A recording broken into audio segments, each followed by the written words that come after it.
ಹರೇ ಕೃಷ್ಣ. ವಿಷ್ಣು ಸಹಸ್ರನಾಮ ಶುರುವಾಗುವ ಮುಂಚೆ ಸರ್ವ ವಿಘ್ನಗಳು ನಾಶ ಮಾಡುವಂತೆ ಶುಕ್ಲಾಂಬರಧರಂ ಶ್ಲೋಕ ಹೇಳಿದೆವು. ವೇದವ್ಯಾಸರ ಪರಿಚಯದ ಶ್ಲೋಕಗಳನ್ನು ತಿಳಿದೆವು.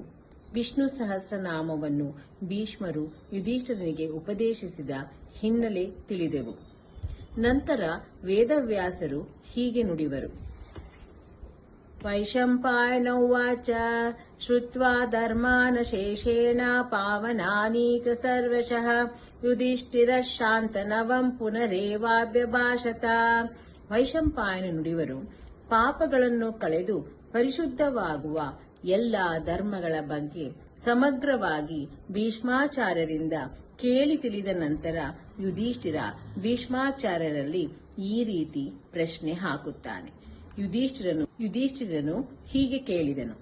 ಯುಧಿಷ್ಠಿರೋವಾಚ ಕಿಮೇಕಂ ದೈವತಂ ಲೋಕೆ ಕಿಮ್ಮಾಪೇಕಂ ಪರಾಯಣಂ ಸ್ತುವಂತಃ ಕಂ ಕರ್ಮಚ್ಚಂತಃ ಪ್ರಾಪ್ನುಯುರ್ಮಾನವಾ ಶುಭಂ ಕೋ ಧರ್ಮ ಸರ್ವಧರ್ಮಾಣಾಂ ಭವತಃ ಪರಮೋ ಮತಃ ಕಿಂ ಜಪನ್ನುಚ್ಯತೆ ಜಂತುರ್ ಜನ್ಮ ಸಂಸಾರ ಬಂಧನಾತ್. ಯುಧಿಷ್ಠಿರೋವಾಚ ಕಿಮೇಕಂ ದೈವತಂ ಲೋಕೆ ಕಿಮ್ವಾಪೇಕಂ ಪರಾಯಣಂ ಸ್ತುವಂತಃ ಕಂ ಕರ್ಮಚ್ಚಂತಃ ಪ್ರಾಪ್ನುಯುರ್ಮಾನವಾ ಶುಭಂ ಕೋ ಧರ್ಮ ಸರ್ವಧರ್ಮಾಣಾಂ ಭವತಃ ಪರಮೋ ಮತಃ ಕಿಂ ಜಪನ್ನುಚ್ಯತೆ ಜಂತುರ್ ಜನ್ಮ ಸಂಸಾರ ಬಂಧನಾತ್.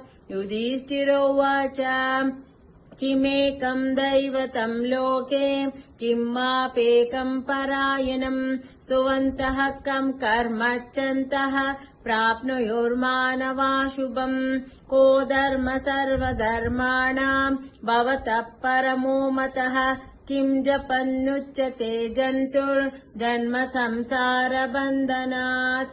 ಯುಧಿಷ್ಠಿರನು ಕೇಳಿದನು, ಎಲ್ಲಾ ಶಾಸ್ತ್ರಗಳನ್ನು ಸಾರುವ ಹಿರಿಯ ದೇವತೆ ಯಾರು? ಒಬ್ಬನೇ ಒಬ್ಬ ಕೊನೆಯ ಆಸರೆ ಯಾರು? ಯಾರನ್ನು ಹಾಡಿ ಹೊಗಳುವುದು? ಯಾರನ್ನು ಆರಾಧಿಸುವುದರಿಂದ ಮಾನವನಿಗೆ ಒಳಿತು? ಯಾವುದು ಎಲ್ಲ ಧರ್ಮಗಳಿಗೂ ಮಿಗಿಲಾದ ಧರ್ಮ ಎಂದು ನಿಮ್ಮ ಅಭಿಮತ? ಯಾವುದನ್ನು ಜಪಿಸುವುದರಿಂದ ಮಾನವ ಹುಟ್ಟಿನಿಂದ ಹಾಗೂ ಸಂಸಾರ ಬಂಧದಿಂದ ಮುಕ್ತಿ ಪಡೆಯುತ್ತಾನೆ? ಹೀಗೆ ಯುಧಿಷ್ಠಿರನು ಭೀಷ್ಮಾಚಾರ್ಯರಿಗೆ 6 ಪ್ರಶ್ನೆಗಳನ್ನು ಹಾಕಿದನು.